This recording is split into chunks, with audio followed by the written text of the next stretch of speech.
Welcome to Influential Entrepreneurs, bringing you interviews with elite business leaders and experts, sharing tips and strategies for elevating your business to the next level. Here's your host, Mike Saunders.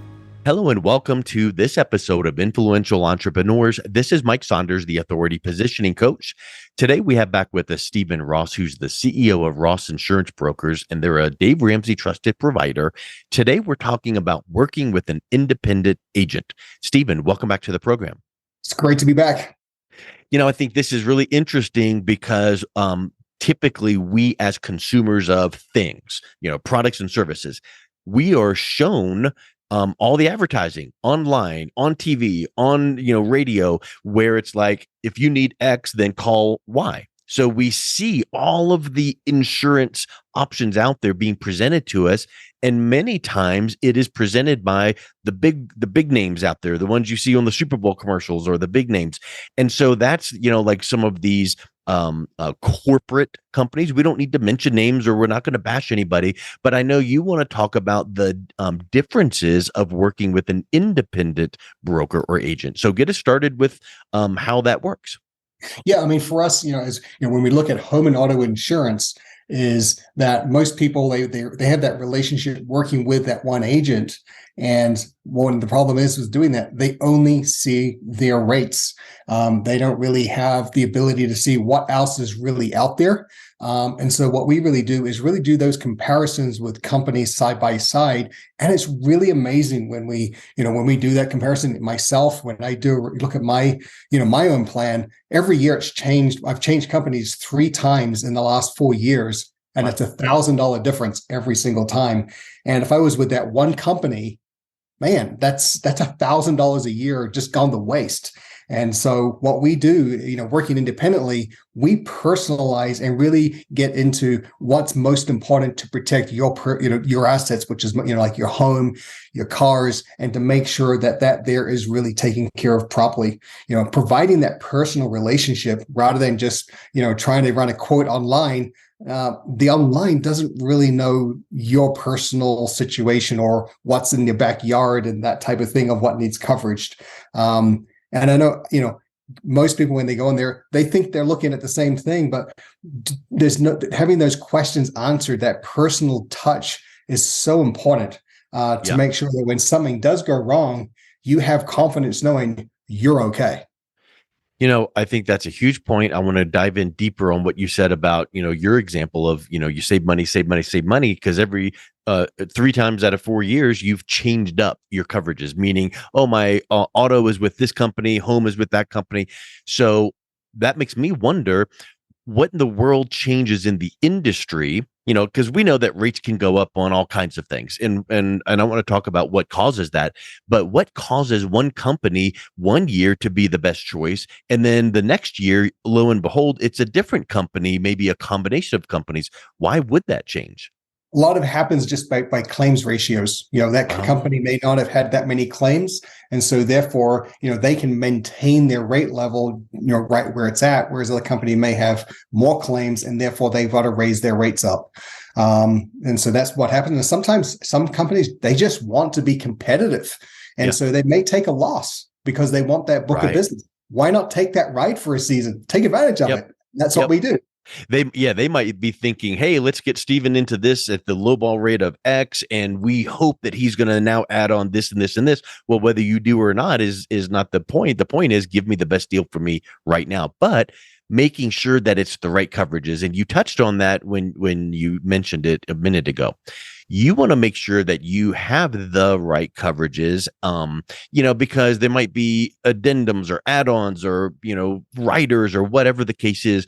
And I think that that's another huge thing. If all you want is the lowest rates possible and that's all you're looking at, I'm sure you could structure up just a watered down policy that gives hardly any coverage, but here's the lowest rate, but that might not be the best thing for you. Exactly. Especially when we're dealing with liability. Most people out there, they just don't have enough liability coverage out there. They're just looking at, okay, we'll get the value of the home, the value of the cars, failing to realize the biggest thing that people can get hurt by is liability. Yeah. Like if you had that accident and rear-ended someone and hit someone or whatever the case is, Now they're coming after you, and that has a trickle down effect. Before Correct. I want to, I think there's a lot can go into on that for in a second, but it made me think of something else with rates and changing up. What about bundling? Is it Bundling is a always? huge thing, and that's where I'm surprised when people call. I've got it with my car here with this, and I've Yeah, got my home over there, and I got this for over there. There's up to 30% discount when you pull all this together, and it's amazing. It's just like I'm surprised. Why wouldn't people do that more often? It just makes sense, as yeah, well as especially when you're trying to do an umbrella policy, which I personally believe everybody should have an umbrella policy for that liability thing that I was telling you yeah. about. Is just because of those things that could happen. As I say, I heard the story of this young kid who he's in his 20s. Just have a simple car insurance. Well, he was driving down there and he lost control, went through an intersection, hit this lady, and they went after him for $1 million. Wow. Well, he doesn't have much assets, so But the thing is, he now has to now we have to settle that claim in that situation. And that's very difficult because he doesn't have enough coverage to take care of it. He just had minimum coverage. Wow. Yeah. And so in that scenario, let's think through that for a second. If you could turn back time and sit down with that person, you would have picked different coverages, but would then the umbrella policy kind of overlay on that maybe lack of the car policy? Would that have filled in the gaps? And that's exactly what an umbrella policy does, Okay. is that it covers the gaps.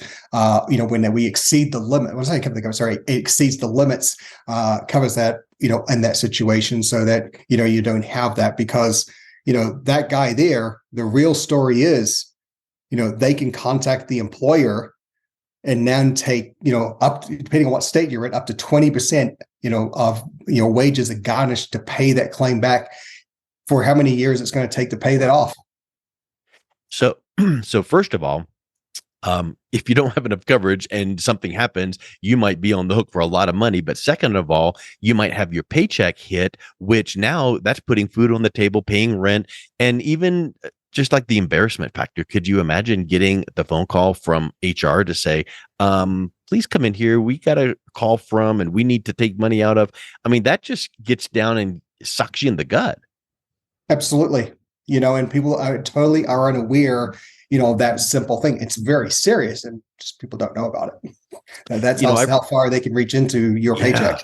And it could be years upon years upon years. It's not Right. like, oh, you owe $500, so we're going to take out $100 a month for the next 5 months. It could be a lot of years, because that 20% number you mentioned, that's based on your salary. Well, that might not be a drop in the bucket compared to hundreds of thousands of dollars. So that's just always hanging over your head. So make sure you've got the right coverages for you. You don't have any exposure. If you worry that having exposure, maybe that umbrella policy would fill in the gaps. I remember for me, couple decades ago, my wife used to teach piano lessons and voice lessons out of her home. And I was told, well, what if someone pulls in and walks up your driveway and trips on a rock and whatever, sprains their ankle? Well, that might not be covered under your regular homeowner's policy because it's doing some private lessons, but we need to put that umbrella policy. So what are some of the other gaps that the umbrella policy would fill that might not be commonly known? Like, obviously, I hit someone, my insurance didn't cover all of it, so the umbrella would cover that. Yeah. But what are some of the other things? The umbrella really is just to exceed those when you go above the limits. But there are those small things where people have a small little job from home, or they have these little tiny situations where you need a rider or a little amendment to your policy that will cover that situation. Otherwise, you've got no coverage. And some people think they do have coverage, but really they don't. And that's where it can really hurt. And that's where you get to see somebody complain, the insurance company never paid anything. Well, but you changed stuff up and you didn't let them know, or that's a good point. Yep. In fact, this is something interesting in this day and age of short-term rentals. I'll bet you that there's some people that go, oh yeah, I bought this condo and lived in it for a couple of years, and then I'm going to go ahead and do some short-term rental and travel around. That could be leaving yourself open for some homeowner claims that might not be covered, because if something happened while a guest is in there, maybe the homeowner's insurance company didn't like that. And those are the kind of things that need to be thought of. That's right. And that's why it's important. That's why it's so important, to work with an agent rather than just try to figure it out on your own. Because the reality is our rate, we don't charge anything. The service is free. You're going to pay the same rate no matter where you go, so why not have a professional who's been working in this field really do those comparisons to really make sure? Because let's face it, this stuff can be confusing because there's a lot of moving parts when we're dealing with home and auto stuff. And so, when you work with that independent agent at the front end, they sit down with you, ask you a whole bunch of questions. Don't roll your eyes and get all, impatient, because these questions are meant to help you, right? But then Exactly. once you get the policy set up the right way, then how do you make sure that your clients are constantly being taken care of and covered? One of the things that we try to do is, whenever your policy renews, is that we always are doing, a check-in, to make sure, what's happening there, because, everybody's question when they review, the policy comes to renewals, why is my rates going up? Yeah. It's a constant thing that people are asking. It's the most common question we ask. And that's, lately, one of the biggest things really is that, the cost of, the inflation, the cost of cars have gone up, parts have gone up. I mean, I know my daughter, she recently, her problem with her vehicle, they had to have the vehicle for like 6 months while they waited for parts. In the meantime, you need a car rental. So that adds cost to, an insurance situation, labor costs, and just a shortage of labor out there. And then you have, the big thing is then they say, well, I haven't had any claims. How come my rate's going up? Well, the state overall has they can have claims, such it could be fires in the state. There could be hail damage. Those types of things all go into play on what, the rates go in factor. With cars, one thing we do find now is, of recent years is more and more of us are using our cell phone when we drive. Now, we really don't know the true statistic on just how many people are having accidents, from using a phone, that's just distracted driving. So there's more and more people, that's happening. And that adds to, claims for the overall state, for that, which makes that happen, with homes, especially with homes get older and older, they're going to start failing. And so when something goes wrong, sometimes there's more damage that's happening, in that situation. There's more repairs. So therefore insurance, that's why it can actually cause those rates to go up on your home, because of the age of the home in that situation. So there's a lot of multiple things that go into, rates going up. And so that's why it's so important to do those reviews. And in those reviews, one thing to look at would be maybe some of those natural disasters, like you mentioned, hail and things. And I know that a lot of homeowners companies, I don't know, won't cover hail or acts of God, but are there considerations for what if you live, like I'm in an area of Colorado where maybe I'm not near a wildfire, but what if a wildfire was to come near a house? What are some of those things to keep in mind for those natural disasters and make sure your policy is covered? Yeah, in some of those closer areas, insurance companies just, I know where those fires happen in Colorado, and they just went off of coverage, full stop. Yep. And if you're in the area, like the whole state basically, unfortunately, meant everybody's rates went up. Yeah. Just because of the risk factor that's involved. And they begin to realize, especially, for example, in some places where they have a massive, hailstorm, which destroys roofs and destroys cars. Obviously, yes, that is not a claim necessarily, it's an act of God, but the insurance companies have to make up for it. Yep. Somehow. By raising rates. And that's all that adds into that. Wow. Yeah, that's a good point. Because it might be like, flood coverage. Well, in some areas, if it gets to be too much, they're not going to offer it. So again, just making sure you have the right coverages for yourself, covering all the gaps, the what ifs, have that umbrella policy, have that independent agent like yourself thinking of the what ifs, and like, hey, well, what if you guys, or do you have this coverage? And what if this happens? Having it there, and about the time you don't think you need it, and then something happens, you're happy that you had it. Correct. Yep.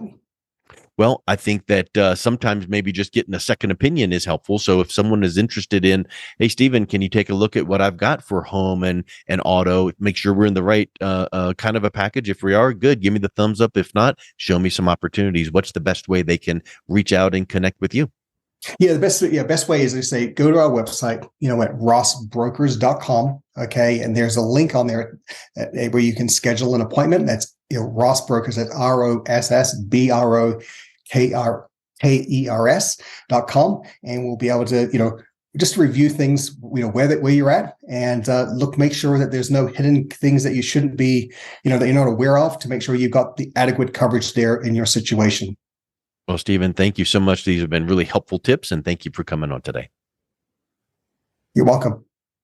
You've been listening to Influential Entrepreneurs with Mike Saunders. To learn more about the resources mentioned on today's show or listen to past episodes, visit www.influentialentrepreneursradio.com.